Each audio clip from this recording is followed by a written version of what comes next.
Hello guys, welcome back to my channel. ഇന്നിപ്പോൾ ഞാൻ നിൽക്കുന്നത് ശർക്കര ദേവി ക്ഷേത്രത്തിലാണ്.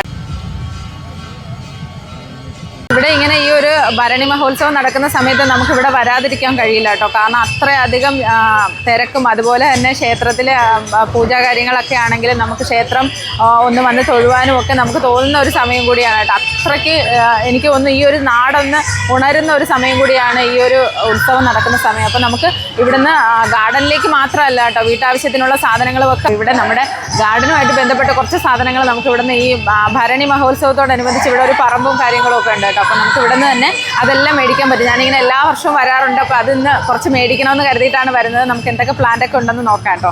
അതേ ഇവിടെ വന്നു കഴിഞ്ഞാൽ ഇതുപോലെയാണ് കേട്ടോ. അതേ ഇങ്ങനെ ചെടികളൊക്കെ ഉള്ള ചെറിയ ചെറിയ കടകളുണ്ട് കേട്ടോ. അതേ അതുപോലെ ഇത് വെള്ള മുന്തിരിയാണെന്ന് പറയുന്നത് കേട്ടോ. ഞാനും നമ്മുടെ വീട്ടിൽ നട്ടിരിക്കുന്ന മുന്തിരിയും ഇതുപോലെ 2 പ്ലാന്റ് മേടിച്ച് നട്ടതാണ് കേട്ടോ. ഇപ്പോൾ വലിയ മുന്തിരിയായി നമുക്ക് കായകളൊക്കെ കിട്ടാൻ തുടങ്ങി. ഇതിപ്പോൾ വെള്ള മുന്തിരിയാണ്. നമ്മുടെ അവിടെ നിൽക്കുന്നത് കറുത്ത മുന്തിരിയാണ്. മഞ്ഞ തെറ്റി അതുപോലെ അവിടെ വേറൊരു പ്ലാന്റ് ഉണ്ട്. ഞാൻ അതും കൂടെ ഒന്ന് നോക്കട്ടെ. ഇങ്ങനെ കാണുമ്പോൾ എല്ലാം ഒന്നും പറയണില്ല.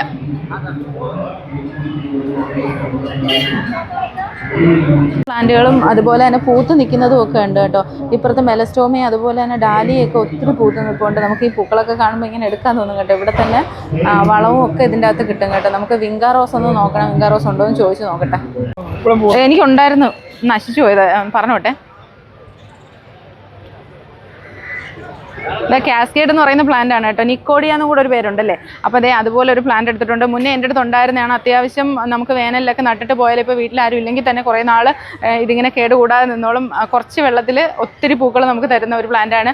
ഇതുപോലുള്ള പൂക്കളാണ് ഉണ്ടാകുന്നത് കേട്ടോ. അപ്പോൾ നല്ല ഭംഗിയുള്ള പൂക്കളാണ്. ഇതിങ്ങനെ ആ ലീഫ് നല്ല ഭംഗിയാണ് കേട്ടോ. അതിൻ്റെ ജമന്തിയാണ് കേട്ടോ. അപ്പം നമ്മുടെ ഇവിടുത്തെ ചേട്ടനോട് ചോദിച്ചപ്പോൾ പറഞ്ഞു ഇതിങ്ങനെ കമ്പ് കുത്തിയിട്ട് പിടിപ്പിച്ചെടുക്കുന്നതാണ്. അതുകൊണ്ട് തന്നെ കുഴപ്പമില്ല, നമുക്ക് പിടിച്ച് കിട്ടുമെന്നാണ് പറയുന്നത് കേട്ടോ. ഇതിങ്ങനെ ചരിച്ചിട്ട് എനിക്ക് കാണിച്ചു തന്നെ കേട്ടോ. അതായത് ഇതുപോലെ ഇങ്ങനെ പിടിപ്പിച്ച് വെച്ചിരിക്കുന്നതാണ്. കമ്പ് കുത്തി പിടിപ്പിച്ചിരിക്കുന്നതുകൊണ്ട് അത് പിടിച്ച് കിട്ടും, നശിച്ചു പോയില്ല എന്ന് പറയുന്നത് കേട്ടോ. എന്തായാലും ഞാൻ ഒരെണ്ണം എടുത്തിട്ടുണ്ട്. ഒത്തിരി ആന്തൂറിയും ഇവിടെ ഉണ്ട് കേട്ടോ. ആന്തൂറിയും നല്ല രസമുണ്ട്. നല്ല നല്ല കളറുകളൊക്കെ ഉണ്ട് കേട്ടോ. പിങ്ക് ഉണ്ട്, അതുപോലെ തന്നെ റെഡ്, അങ്ങനെ ഒത്തിരി. അതിൻ്റെ ഇതിൽ ഒരു അങ്ങനെ നമ്മൾ കാണാത്ത ഒരു കളറും കൂടി ഉണ്ട് കേട്ടോ. നല്ല രസമുണ്ട്. ഞാനത് അങ്ങനെ അധികം കണ്ടിട്ടില്ല. ഇവിടെ നല്ലൊരു കളർ കേട്ടോ. അതെനിക്ക് ഇഷ്ടപ്പെട്ട ഒരു ലാവണ്ടർ കളറൊക്കെ നല്ല രസമുണ്ട് കേട്ടോ. നല്ല റെഡും അതുപോലെ തന്നെ ഇവിടെ ഒരു ഓറഞ്ച് കളറുണ്ട് കേട്ടോ. നമ്മളങ്ങനെ എപ്പോഴും ഒന്നും കാണാത്ത 2 കളറുകളാണ് കേട്ടോ. അതുപോലെ തന്നെ ലാവണ്ടറും ഒക്കെ ഉണ്ട്. നല്ല നല്ല കളറ് പൂക്കളുണ്ട് കേട്ടോ. ഇത് കണ്ടോ, ഇതിലിങ്ങനെ ഡബിൾ കളറാണ് കേട്ടോ. ഒരു വൈറ്റ് ലൈനും ബാക്കി ഇങ്ങനെ ഒരു ലൈറ്റ് ആയിട്ടുള്ള റെഡ് കളറും കൂടി വന്നിട്ടുള്ള ഒരു ഫ്ലവർ. എല്ലാം നല്ല രസമുണ്ട് കേട്ടോ. കാണുമ്പോൾ എല്ലാം എടുക്കണമെന്ന് തോന്നും. ആന്തൂറിയം പക്ഷേ നമ്മൾ അങ്ങനെ ഞാൻ വലുതായിട്ട് നട്ടിട്ടില്ല കേട്ടോ. നമ്മുടെ അവിടെ ഭയങ്കര വെയിലായത് കാരണം വലുതായിട്ട് നട്ടിട്ടില്ല. ഇതിലും അതുപോലെ എൻ്റെ ലീഫിനും കളർ ചേഞ്ച് ഉണ്ട് കേട്ടോ. ഒരു ഡാർക്ക് മെറൂൺ കളറോടുകൂടിയൊക്കെ വന്നിട്ടുണ്ട്. ഇവിടെ ഇതുപോലെ റോസ്മേരിയുടെ പ്ലാന്റും ഉണ്ട് കേട്ടോ. കഴിഞ്ഞ വർഷം ഞാൻ മേടിച്ചിട്ടുണ്ടായിരുന്നു. നമ്മുടെ വീട്ടിൽ ഞാൻ പ്ലാന്റ് ചെയ്തിട്ടുണ്ട് കേട്ടോ. അപ്പോൾ അതുപോലെ റോസ്മേരിയുടെ ചെറിയ ചെറിയ തൈകൾ, അതുപോലെ തന്നെ നമ്മൾ അങ്ങനെ അധികം കണ്ടിട്ടില്ലാത്ത പൂക്കളൊക്കെ ഇത്തവണ ഉണ്ട് കേട്ടോ. പൂവില്ല, അതൊരു ചെടിയാണ് കേട്ടോ. ഇവിടെ ഇതൊരു നല്ല മഞ്ഞയും അതുപോലെ തന്നെ ഓറഞ്ച് കളറിലും പൂക്കുമെന്ന് പറയുന്നത്. ഇതുപോലെ ഞാനത് മേടിക്കുന്നില്ല കേട്ടോ. എന്താണെന്ന് ശരിക്കും എനിക്കറിയില്ല. പടർന്നു പോകുന്ന ചെടിയാണ്. ഇത് നമ്മുടെ സീനിയയുടെ ഒരു മിനിയേച്ചറാണ് കേട്ടോ. അത് ഭയങ്കര രസമുണ്ട് കേട്ടോ. കാണാനായിട്ട് നല്ല ഭംഗിയുള്ള പൂക്കളാണ്. ഇതൊക്കെ നമ്മൾ കൊണ്ടുവച്ച് കഴിഞ്ഞാൽ പിടിക്കുമോയെന്ന് അറിയില്ല കേട്ടോ. അത് കാരണമാണ് ഞാനിപ്പോൾ ഇത് മേടിക്കാത്തത്. നിറയെ പൂക്കളാണ് കേട്ടോ. ഓറഞ്ച് എനിക്ക് ഭയങ്കരമായിട്ട് ഇഷ്ടപ്പെട്ടു. പക്ഷേ ഇത് പിടിച്ച് കിട്ടുമോയെന്ന് അറിയില്ല കേട്ടോ. ഞാൻ കൊണ്ടുപോയാലും ചിലപ്പോൾ നശിച്ചു പോയാലും നമ്മളങ്ങനെ വളർത്തി പരിചയമില്ലാത്തൊരു പ്ലാന്റാണ് കേട്ടോ ഇത്. പക്ഷേ എനിക്ക് ഭയങ്കരമായിട്ട് ഇഷ്ടപ്പെട്ടത്. ചെറുതിലേ തന്നെ ഇത്രയും പൂക്കളുണ്ടാവുന്നുണ്ട്. നിന്ന് ഞാൻ ഈ 2 പ്ലാന്റ് എടുത്തിട്ടുണ്ട് കേട്ടോ. ഇതെനിക്ക് ഇങ്ങനെ ഉപേക്ഷിച്ച് പോകാൻ തോന്നുന്നില്ല കേട്ടോ. വേണ്ടാന്ന് പറഞ്ഞ് മാറിപ്പോകാൻ തോന്നുന്നില്ല. 2 പ്ലാന്റുകൾ എടുത്തിട്ടുണ്ട്. ഒരെണ്ണം 150 രൂപയാണ് കേട്ടോ. എന്തായാലും എടുത്തിട്ടുണ്ട്. അത് നമ്മുടെ നാടൻ ജമന്തിയാണ് കേട്ടോ. നാടൻ ജമന്തി നന്നായിട്ട് ചെറിയ ഇതിലേ പൂത്തിട്ടുണ്ട് കേട്ടോ. അതിപ്പോൾ എന്ത് ചെയ്തിട്ടാണ് അത്രയും പൂക്കൾ ഉണ്ടാകുന്നതെന്ന് അറിയില്ല കേട്ടോ. ഇവിടെ അതുപോലെ കാസ്കേഡും പിടിച്ചിട്ടുണ്ട്, തെറ്റിയുണ്ട്, ഒത്തിരി അധികം പ്ലാന്റുകളുണ്ട് കേട്ടോ. നമ്മൾ പണ്ട് കാണുന്നേക്കാളും ഒക്കെ അധികം പ്ലാന്റുകൾ ഇത്തവണ ഉണ്ട്. ഇതിപ്പോൾ ഞാൻ തുടക്ക സമയത്താണ് വന്നിരിക്കുന്നത് കേട്ടോ. അതുകൊണ്ട് തന്നെ നമുക്ക് കുറച്ചധികം പ്ലാന്റുകൾ കിട്ടും. മറ്റത് അവസാന സമയമൊക്കെ ആകുമ്പോൾ ഇത് ഏകദേശം ഒരു 1.5 മാസമൊക്കെ നീണ്ടു നിൽക്കുന്ന ഒരു ഷോപ്പുകളാണ് ഇവിടെ ഉള്ളത് കേട്ടോ. അപ്പോൾ അത് ആദ്യം വന്നു കഴിഞ്ഞാൽ നമുക്ക് കുറേ നല്ല പ്ലാന്റുകൾ കിട്ടും. പിന്നീട് ആകുമ്പോഴേക്കും അത് തീർന്നു പോകും കേട്ടോ. അതാണ് നേരത്തെ തന്നെ വന്നത്. ഇവിടെ നമുക്കിത് വിത്തും എല്ലാം കിട്ടും കേട്ടോ. വിത്തും അതുപോലെ തന്നെ നമുക്ക് വളങ്ങളും ഒക്കെ കിട്ടുന്ന ഒരു ഷോപ്പാണ്. അങ്ങനെ ഇവിടെ അതുപോലെ തന്നെ വെജിറ്റബിൾസിൻ്റെ മാത്രമല്ല കേട്ടോ, നമ്മൾ ഗാർഡനിലേക്കുള്ള ചെറിയ പൂക്കളൊക്കെ പിടിക്കുന്ന പ്ലാന്റുകൾ ഇവിടെ ഉണ്ട് കേട്ടോ. അപ്പോൾ ഇത്തവണ ഞാൻ ഇവിടുന്ന് ഗ്ലാഡിയോലസിൻ്റെ വിത്ത് എടുക്കാമെന്ന് പറഞ്ഞിട്ടാണ് വന്നത്. ഉണ്ടോ എന്ന് നോക്കണം. ഗ്ലാഡിയോലസിൻ്റെ വിത്ത് എടുക്കുവാണ് കേട്ടോ. കുറച്ചധികം കളറുണ്ട്. ഇതാണ് ഫ്ലവർ കേട്ടോ. ഇങ്ങനെ വരുന്ന ഫ്ലവറുകളാണ്. അതുപോലെ ഇതിൻ്റെ ഉള്ളിൽ 2-3 കളറുകളുണ്ട്. അപ്പോൾ ഞാൻ കുറച്ച് ഇപ്പോൾ ഗ്ലാഡിയോലസിൻ്റെ വിത്ത് എടുക്കാൻ പോവാണ്. ഞാൻ കുറച്ചധികം നാളുകളായി ഇത് നോക്കി വെച്ചിരിക്കുകയാണ് കേട്ടോ. മേടിക്കണം എന്ന് കരുതിയിട്ട് മേടിച്ചതാണ്. ഇതുവരെയും ഇങ്ങനെ നട്ട് നോക്കിയിട്ടില്ല. ഇന്ന് എന്തായാലും മേടിച്ചുകൊണ്ട് പോയി നടാനായിട്ട് പോവുകയാണ് ഇത്. കഴിഞ്ഞ ദിവസം നമ്മൾ ശാർക്കര ക്ഷേത്രത്തിൽ പോയിട്ട് വന്നപ്പോൾ അവിടെ നിന്ന് കുറച്ച് പ്ലാന്റുകൾ വന്നിട്ടുണ്ടായിരുന്നു. അപ്പം ഞാൻ അതിൽ കുറേയൊക്കെ നട്ട് കഴിഞ്ഞു. അപ്പോൾ അതൊക്കെ എന്തൊക്കെയാണെന്ന് കാണിച്ചു തരാം. അന്ന് നമ്മൾ എടുക്കുന്ന സമയത്ത് ഇങ്ങനെ കുറച്ച് കാണിച്ചതേ ഉള്ളൂ. അപ്പോൾ ഇനി ഞാൻ നട്ടിരിക്കുന്നതും അതുപോലെ അത് എങ്ങനെയാണ് നട്ടതെന്നും ഒക്കെ കാണിച്ചു. സീനി അതേ 2 പ്ലാന്റ് മേടിച്ചിട്ടുണ്ടായിരുന്നു കേട്ടോ. അപ്പോൾ അത് ഇന്നാണ് ഞാൻ നട്ടത്. അത് നട്ടിട്ട് ഇതേ ഇവിടെ റംബൂട്ടാൻ്റെ ഷെയ്ഡിലാണ് ഇരിക്കുന്നത്. അതുകൊണ്ട് ഞാൻ ഇത് എന്നെ കാണത്തില്ല കേട്ടോ. അതിങ്ങനെ റംബൂട്ടാൻ വന്ന് താഴേക്ക് നിൽക്കുവാണ്. അപ്പോൾ ദേ ആ ഒരു ഷെയ്ഡിലേക്ക് ഞാൻ ആക്കി വെച്ചിട്ടുണ്ട് 2 പ്ലാന്റുകൾ. ഞാൻ കഴിഞ്ഞ ദിവസം എടുക്കുന്നതൊക്കെ കാണിച്ചിട്ടുണ്ടായിരുന്നു.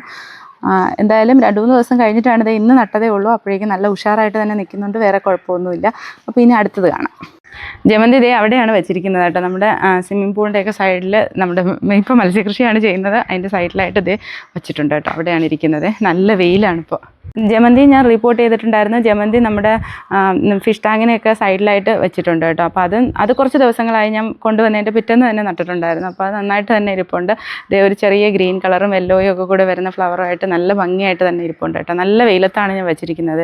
ഈ ഒരു പ്ലാന്റ് മാത്രം ഞാൻ നട്ടിട്ടില്ല കേട്ടോ. അത് നിലത്തേക്ക് വെക്കാൻ വേണ്ടിയിട്ടാണ്. അപ്പോൾ ഞാൻ കുറച്ച് ആഴത്തിൽ കുഴി എടുത്തിട്ട് നന്നായിട്ട് പ്ലാന്റ് ചെയ്യണമെന്ന് കരുതിയിട്ടാണ് ഇപ്പം ഞാൻ വെക്കാത്തത്. അത് ഒരു ദിവസം കൂടെ കഴിഞ്ഞിട്ടേ നടുകയുള്ളൂ കേട്ടോ. ഇതിൻ്റെ ഇപ്പം നമ്മൾ അന്ന് മേടിക്കുന്ന സമയത്ത് കുറച്ച് പൂക്കളുണ്ടായിരുന്നു. ആ പൂക്കളൊക്കെ പോയിട്ട് ഇലയൊക്കെ നല്ല ഉഷാറായിട്ട് തന്നെ നിൽപ്പുണ്ട്. നന്നായിട്ട് വെള്ളം കൊടുക്കുന്നുണ്ട് കേട്ടോ. അതുപോലെ വെയിലത്തും തന്നെയാണ് ഞാനിത് വെച്ചിരിക്കുന്നത്. ഗ്ലാഡിയോലസിൻ്റെ വിത്തുകൾ ഞാൻ ഇങ്ങനെ നട്ടിട്ടുണ്ട് കേട്ടോ. മുട്ടയുടെ ട്രേക്കുള്ളിൽ നട്ട് വെച്ചിട്ടുണ്ട്. അത് ചെറിയ മുളപ്പൊക്കെ വരുന്നുണ്ട്. അപ്പോൾ ഇതേ അന്ന് മേടിച്ച വിത്തുകളും തൈകളും ഒക്കെ ഇത്രയൊക്കെയാണ്. അതെല്ലാം ഞാൻ നട്ടിട്ടുണ്ട് കേട്ടോ. അപ്പോൾ ഇനി അതേ ഈ വീഡിയോയിൽ നമ്മുടെ കൃഷി ചെയ്തിരിക്കുന്ന സ്ഥലത്ത് ഞാനൊരു നെറ്റ് കൂടി കെട്ടിയിട്ടുണ്ട് കേട്ടോ. അതായത് നമ്മുടെ പാവൽ ഇതേ പടർന്ന് കയറാൻ തുടങ്ങിയിട്ടുണ്ട്. ഞാൻ ഗേറ്റ് വെച്ച് ചെയ്യാൻ നോക്കിയപ്പോൾ അതിൻ്റെ വെയിറ്റ് താങ്ങുന്നില്ല കേട്ടോ. അപ്പോൾ അത് കാരണം ഗേറ്റ് ഞാനിങ്ങനെ ഒരു സൈഡിലങ്ങ് ചാരി വെച്ചിട്ട് പിന്നെ നമ്മുടെ നെറ്റ് ഇതേ മേളിൽ കൂടി ഇങ്ങനെ നെറ്റ് പിടിച്ച് കെട്ടിയിട്ടുണ്ട് കേട്ടോ. കഴിഞ്ഞ വർഷം നമ്മുടെ റംബൂട്ടാൻ ഇട്ട നെറ്റാണ്. അത് നല്ല സ്ട്രോങ് ആയിട്ട് വലിച്ച് കെട്ടിയിട്ടുണ്ട്. അതിനുശേഷം അതേ ഇവിടെ നമ്മുടെ വെള്ളരിയും കൂടെ അതിൻ്റെ കൂടെ പടർന്നു പോകുന്നുണ്ട് കേട്ടോ. വെള്ളരിയും കൂടെ ഇവിടെ പടരാനായിട്ട് അതേ ഇവിടെ അപ്പോൾ വെള്ളരി ഇങ്ങനെ പടർന്ന് ഒരു കയറിലേക്ക് ഇങ്ങനെ അത് കയറ്റി വിട്ടിട്ടുണ്ട് കേട്ടോ. അപ്പോൾ അതേ ഇവിടെ നോക്കുമ്പോൾ പച്ചമുളക് നിറയെ ഉണ്ടാവുന്നുണ്ട് കേട്ടോ. ഇവിടെ ഇങ്ങനെ കണ്ടു കഴിഞ്ഞാൽ അറിയാം നിറയെ പച്ചമുളക് ഉണ്ടാകുന്നുണ്ട്. പച്ചമുളക് ഇതുപോലെ ഇതേ പിടിക്കുന്നുണ്ട് കേട്ടോ. നിറയെ ഒരു 2-3 ചുവടേ ഉള്ളൂ. പക്ഷെ അത് നിറയെ കായകളുണ്ടാകുന്നുണ്ട്. നമുക്ക് അത്യാവശ്യത്തിന് ഇത് കണ്ടോ, ഇത് ഒരു വെള്ളക്കാന്താരിയൊക്കെ പിടിക്കുന്നത് പോലെ ആ ഒരു നിറമാണ് കേട്ടോ ഉണ്ടാകുന്നത്. നല്ല ഗ്രീൻ കളറല്ല, ഒരു ചെറിയ വൈറ്റ് ഷെയ്ഡ് കൂടെ വന്നിട്ടുള്ള മുളകുകളാണ്. അപ്പോൾ അതും അവിടെ പിടിക്കുന്നുണ്ട്. ഇവിടെ അതുപോലെ മെഷിൻ്റെ ഉള്ളിൽ പയറും കൂടി പടർന്നു പോകുന്നുണ്ട് കേട്ടോ. പയർ ഒരു 2-3 ചുവടാണ് വെച്ചിരിക്കുന്നത്. 3-4 ചുവടുണ്ട് കേട്ടോ. അതാണ് വെച്ചിരിക്കുന്നത്. അതിനിപ്പോൾ പൂക്കാനൊക്കെ തുടങ്ങുന്നുണ്ട് കേട്ടോ. ചെറുതായിട്ട് പൂക്കാനും ഒക്കെ ആയി വരുവാണ്. അതിൻ്റെ ചോട്ടിൽ കൂടി ഞാനിവിടെ ചീര നട്ടിട്ടുണ്ട് കേട്ടോ. ചീര അതേ ചെറുതായിട്ടിങ്ങനെ നമ്മൾ മാറ്റി നട്ടിട്ടുണ്ട് കേട്ടോ. അത് ഇപ്പോൾ ഇന്ന് രാവിലെ നട്ടതാണ്. അത് കാരണമാണ് ഇതിങ്ങനെ ഉള്ളത് കേട്ടോ, വാടിയിട്ട് നിൽക്കുന്നത്. ചെറിയ തൈകൾ ഇങ്ങനെ നട്ടിരിക്കുകയാണ് കേട്ടോ. അപ്പോൾ ഇത്രയൊക്കെയാണ് ഇന്നത്തെ വീഡിയോ. അപ്പോൾ ഇന്നത്തെ വീഡിയോ ഇത്രയേ ഉള്ളൂ. അടുത്ത വീഡിയോയിലൂടെ കാണുന്നത് വരെ ബൈ.